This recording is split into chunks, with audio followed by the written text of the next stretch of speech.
se han suscitado algún tipo de preguntas durante tu intervención, Hal, y entonces vamos a planteártelas, ¿no? Algún tipo de preguntas que se han realizado. Sé que después de que termines con nosotros, concretamente tienes una intervención en directo, concretamente sí. Pero vamos a intentar acabar a las y 45 y 40. Perfecto. ¿Vale? Que sé que tienes la intervención luego. Si te parece, Har, lo que voy a ¿Sí? hacer es plantearte todas las preguntas juntas que tengo por aquí para que concretamente tú las puedas ir contestando y no tengas que ir contestándolas una a una, si quieres tomar referencia, ¿no? La Sí. primera es muy corta. ¿Qué significa preprint? Eso es lo que nos han dicho. La segunda pregunta, que también es muy corta, es personas supercontagiadoras, ¿cómo detectarlas? Segunda pregunta. Tercera pregunta, lugares de trabajo. Tu opinión sobre modelos de cambio de oficina diáfana a oficinas compartimentadas. Si quieres, contesto estas tres y así que las tengo frescas y vamos pasando en bloques de 3 en 3. Un preprint bueno, siempre han existido, pero ahora con esto de la pandemia ha sido el 99% de los papers, de los artículos científicos, supuestamente científicos, que fueron publicándose a principio de la pandemia, que en menos de un mes llegamos a tener más publicaciones que prácticamente los 30 años que llevamos de SIDA. Pues son publicaciones en algunas plataformas, en algunas revistas, pero que no exigen el control de pares. Significa que si yo voy a publicar un artículo científico en una revista importante, ese artículo va a pasar a diferentes evaluadores, referees que se llaman, que van a ver la pertinencia o no, el valor, la importancia o no del artículo y cuesta mucho publicar, nos cuesta meses, luego hay que contestar a los referees, decirles, contestar a todas sus dudas, mientras que un preprint significa simplemente vas a una plataforma, cuelgas tu artículo, da igual lo que digas y eso ya está público y la gente lo ve. Y por desgracia, los medios de comunicación se hacían ecos de estos artículos. Son artículos basura, son artículos vacíos, no basuras, perdón, artículos vacíos. Detrás de ellos no hay nadie que los haya valorado. Una vez que alguno de esos artículos, porque a lo mejor yo tengo prisa y quiero decir que he descubierto algo importante, publico un preprint mientras voy publicando el artículo de verdad. Una vez que aparece el artículo de verdad, bueno, pues ya está publicado.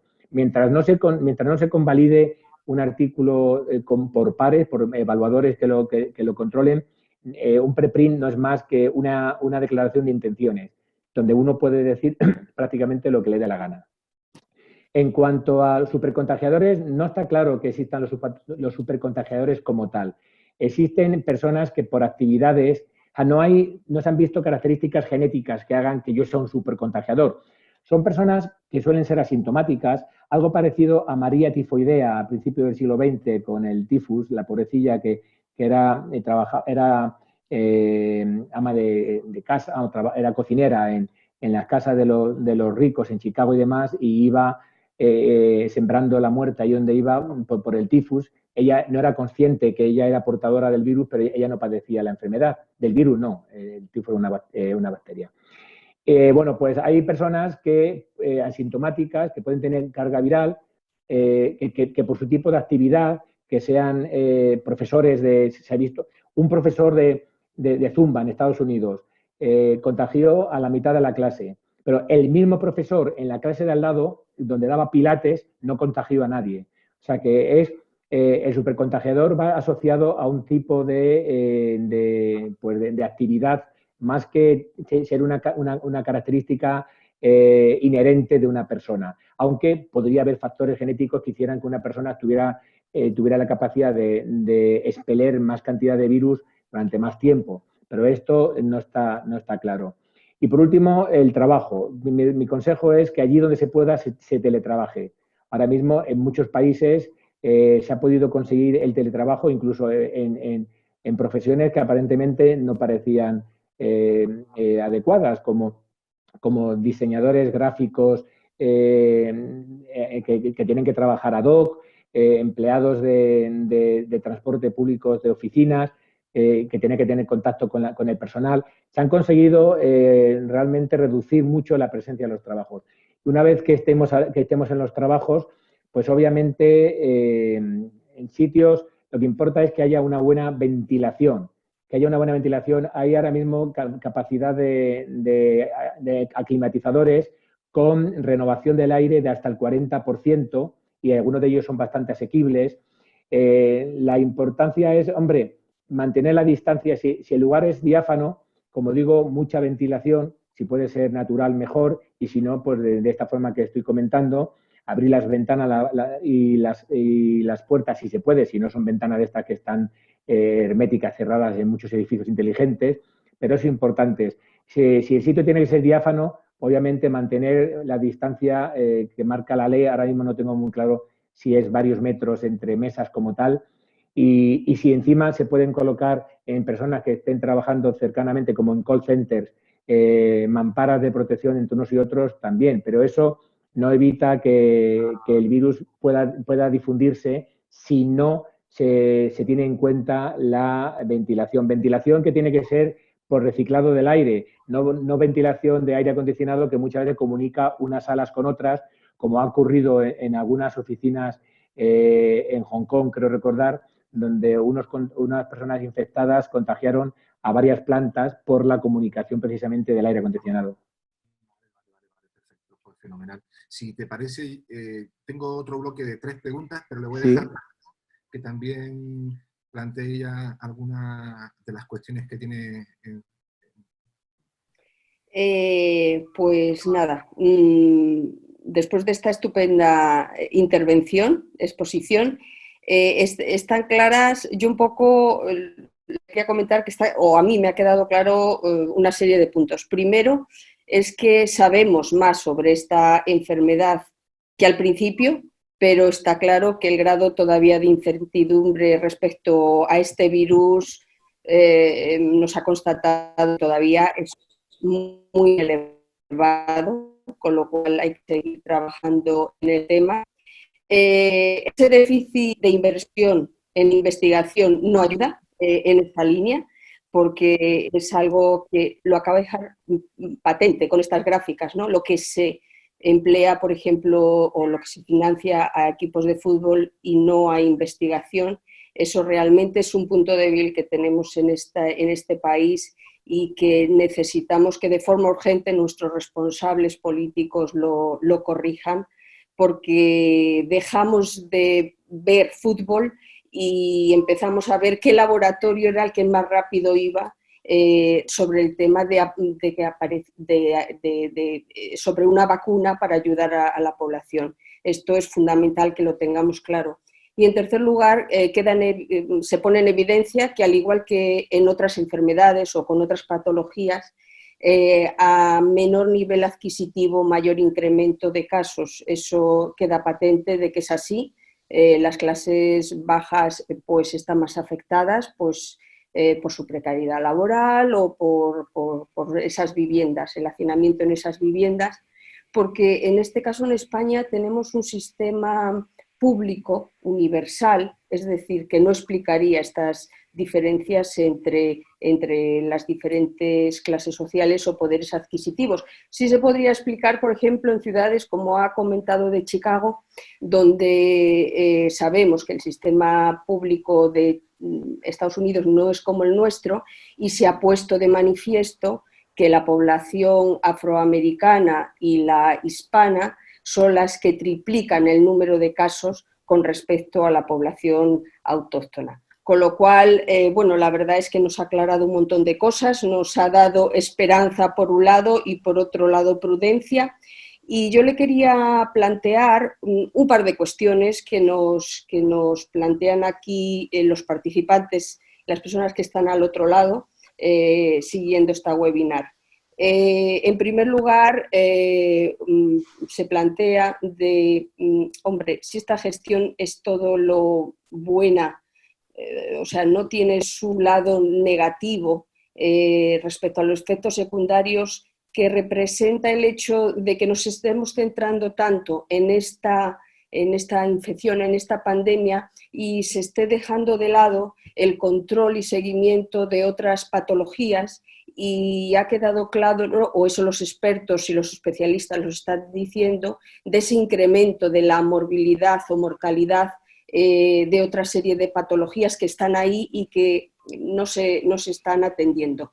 Eso es una, o sea, que nos dio su opinión al respecto. Y hay aquí otra pregunta que nos plantea otro participante, que no sé si usted la va a poder responder, yo se la voy a plantear.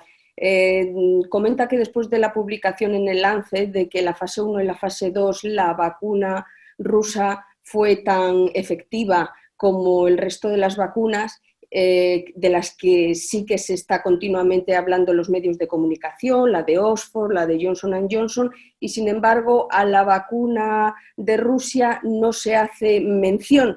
Entonces él nos plantea, ¿esto es un conflicto de intereses o hay alguna base científica que realmente pueda explicar esta situación? Se lo planteo un poco como experto para que nos dé su opinión. Bueno, pues la primera pregunta, efectivamente, tanto la UNICEF como NETVAT y otros organismos, otras organizaciones sin ánimo de lucro están dejando patente que el control de la pandemia en países ya muy vulnerables como África subsahariana está haciendo que se haya paralizado, por ejemplo, en muchos sitios la campaña de vacunación contra otras enfermedades, de forma que se estima en más de 140.000 niños los afectados y los que mueren por sarampión. Sería el momo del sarampión, en este caso, en el mundo. O sea que realmente sí se está poniendo ahora mismo el dedo en la llaga de la paralización de otras medidas sanitarias contra otras muchas enfermedades. Seguimos teniendo tuberculosis, seguimos teniendo cruci, seguimos teniendo sobre todo malaria, y eso pues las mismas medidas que ponemos enseguida en el mundo porque nos afecta a los países del primer mundo, y todavía no nos importa que esas medidas incluya la paralización de campañas, como digo, de prevención de otras enfermedades, pues eso está afectando ahora mismo también a millones de personas. Si se hiciera el momo, como se ha hecho en España, es decir, la mortalidad monitorizada en general de este año con respecto al otro, veríamos que hemos pasado con creces quizás de los 2 millones de muertos, más del doble de los que sean oficiales por la COVID. En cuanto al segundo tema, sí, lo de Rusia es que no está muy claro. Yo nunca me he querido lo de Rusia. Para empezar, el presidente, el propio Putin, es el que ha ido dando información poco fidedigna. Para empezar, diciendo que había vacunado a una de sus hijas cuando todavía no se había estado en la fase 2. No muy creíble de un presidente, vamos, y no muy creíble de un padre que vacuna a una hija, a la otra no. ¿Por qué no se vacuna a él? Si quiere probar la eficiencia de la vacuna y no a una hija, ¿qué pasa? Que era la hija tonta a la que ha vacunado y si le pasaba algo tenía la otra. Son cosas que ya hasta el último momento, cuando ya decía que la vacuna se iba a registrar, todavía no habían publicado los resultados. De repente sorprenden con el Lancet cuando ya están el resto de los ensayos clínicos de otras muchas vacunas, China,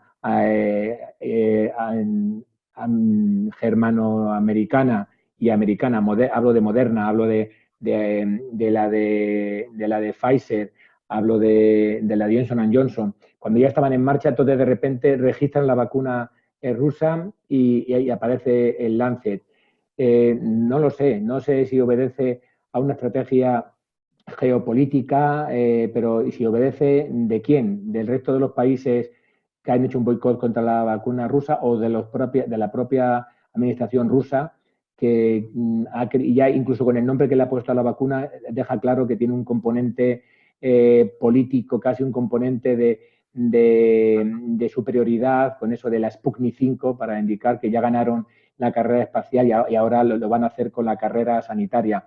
No genera mucha confianza el método utilizado desde la administración y desde los políticos de Rusia, pero la han registrado, ahí está, dicen que van a empezar a vacunar al ejército. Bueno, pues habrá que estar pendientes. Son ellos los que tienen que dar el siguiente paso de demostrar con publicaciones los efectos de esos resultados en fase 3 y de la vacuna. Yo creo que no habría ningún problema en incluirla dentro del panorama mundial si realmente demuestra la eficacia que ya la bravuconería de su presidente está vendiendo mucho antes de que nada se hubiera publicado. Pues creo que ha quedado un poco clara las dos respuestas. Bernardo, tú... Voy a el asunto y le voy a pedir disculpas, porque hay un montón. O sea, el chat está hirviendo, Hal. Carmen, Vaya. está hirviendo. Habrá que hacer un foro 2, si queréis. Está hirviendo. Yo lo que sí que pido es que habrá que hacer un foro 2. Entonces, lo que sí que pido es que no vamos a poder atender todas las últimas peticiones. Hay muchas felicitaciones, Hal, que sepas. Hay muchas felicitaciones, muchas personas felicitándote y felicitándolo a nosotros, al ICASEL, porque te hayamos traído, porque te hayamos traído. Pues muchas gracias. Yo propongo, si queréis, lo siguiente. Las preguntas que no se puedan contestar en los 8 minutos que os puedo dedicar. La pregunta, te propongo, Bernardo, si te parece bien, que me las mandes enumeradas por WhatsApp, como bien sabe, y yo gustosamente contestaré una a una con mensajes de audio que luego no sé si puedes hacérselo llegar al resto de los tertulianos, de los presentes, o colarlo en algún foro. Yo encantado. Vamos a estudiarlo porque no descarto que te podamos invitar más adelante. Har, si no Estupendo. Te secuestramos un poquito, más adelante te invitamos un poquito más adelante, te secuestramos, capturamos y lo vemos. Voy a lanzarte estas últimas preguntas que hay aquí antes de despedir con Carmen y clausurar la jornada contigo. Concretamente es la pregunta número 4, protecciones faciales. Estas me las hacían responsables del gobierno. Por favor, Bernardo, pregunta protecciones faciales como sustitutivo de las mascarillas. Tu opinión. Esa era una. La otra cuestión es, una persona con contacto, yo contacto, tu opinión como virólogo, yo contacto con una persona que tiene el virus que la ha contrastado, ¿cuánto tiempo crees que debemos estar? Porque las cifras se están moviendo, las decisiones del tema de las cuarentenas y tal. Si te arriesgas a comentar ese tema. La otra cuestión que tengo por aquí es que, esta es una pregunta que te hago, es que como nombras una empresa canaria, que nos contará un detallito más que no nos contaba en la ponencia, algún fisquito de esta Canaria apostando por este tema, y hay una cuestión sobre que ha planteado justo, que ha planteado el tema del bloqueo del sistema de salud con la COVID y que ha bloqueado otras enfermedades y otros temas, y el tema de que en los centros de salud se ve mucha gente en las calles, y cómo ves tú eso antes de los accesos y todo el tema del virus. Y tienes 2 minutos para contestarnos. No, pues me vas a tener que repetir. La primera, voy contestando y me dice la primera palabra clave de la siguiente. La primera es no, en absoluto. Las mascarillas son fundamentales. Los protectores estos de plásticos total puede servir como ayuda, a una ayuda externa, pero que no sustituyen ni de lejos a las mascarillas. Además, mascarillas oficiales con que pasen el control de la normativa UNE 0065. Da igual que sean quirúrgicas, que sean de tela o que sean de nanotecnología, como yo tengo alguna que incluso tiene iones de plata que son viricidas. Lo que sí se sabe es que las personas con gafas tenemos menos entrada de virus que personas sin gafas. Es decir, una vía de entrada del virus es también los ojos. Entonces, las gafas protegen. Mis alumnos llevan gafas protectoras Entonces, desde ese punto de vista, si llevas una máscara de estas grandes de plástico, pues está bien, pero siempre con mascarilla. Y si no, pues con unas gafas protectoras podría ser suficiente y con mascarilla, eso es fundamental. La segunda pregunta... Una persona con COVID, y yo entro en contacto con una persona con COVID... Sí, de acuerdo. Pues en principio... Otra persona, perdona, Hal, si otra persona entra en contacto conmigo, ¿esa otra persona también tiene que estar? La historia es el individuo A es susceptible de haberse infectado. Le hacen la PCR. Hasta que no le digan por la PCR que es positivo, la persona B que ha entrado en contacto con A no es un contacto. Pero se recomienda, por prudencia, que tenga cuidado. Cuando se confirma que la persona A es positiva, la persona B es ya un contacto y, por lo tanto, debe confinarse. Ahora mismo lo que se dice es que si la persona B, el contacto, no tiene ningún síntoma, se habla incluso de una cuarentena de 10 días, pero en algunos países incluso se habla de 7 días si no se tiene ningún síntoma. Si se tiene síntomas, si la persona B tiene síntomas, se habla de hasta 3 días después de dejar de tener síntomas. Si hay una persona C que ha entrado en contacto con la persona B, mientras que la persona B no dé positivo en PCR, la persona C no es un contacto y no tiene que hacer nada. O sea, que hay gente que dice, yo he entrado en contacto contigo, tú con Juan, Juan con Emilio, no. Yo he entrado en contacto contigo, hasta que yo no dé positivo, tú no eres un contacto oficial. Cuando tú seas un contacto oficial, lo será lo siguiente, y así sucesivamente. Y en cuanto a la cuarentena, pues es un poquito lo que estoy comentando. Se habla que si no se tiene síntomas, podría ser incluso más corta. Con sintomatología se habla a lo mejor de reducir a 14 a 10 días o a 3 días después de haber presentado los últimos síntomas. Muy bien. Hal, no te hago la siguiente pregunta, que ya te la hice, pero no da tiempo. Desconectamos en directo. Damos muchas gracias a José Antonio López Guerrero, que concretamente, como suele despedirse él en sus programas de radio, que seguimos, o que yo soy un fan, entre prodetas, dice concretamente, contra charlatanes y pseudociencia, lean ciencia, escuchen ciencia, viva ciencia. Hal, desde Canarias, un abrazo enorme, que te tienes que marchar en directo y quedamos emplazados para otro momento, ¿verdad, Carmen? Nos escuchamos para otro momento. Muy bien, efectivamente. Muchas gracias y en otro momento vamos a ver si tenemos la posibilidad de disfrutar de... Un fuerte abrazo y deciros simplemente rápidamente a una pregunta que se ha hecho y que no he contestado, que Canarias creo que está apostando, por lo menos en la visión que tengo, que está apostando, por lo menos ha apostado por mi grupo, que ya es bastante, a la hora de investigar desde varios frentes. Tenemos varios proyectos privados desde el gobierno canario y esperamos que también se acaben convirtiendo en una colaboración institucional con el propio gobierno. Un fuerte abrazo, muchísimas gracias y hasta que así me lo demandéis.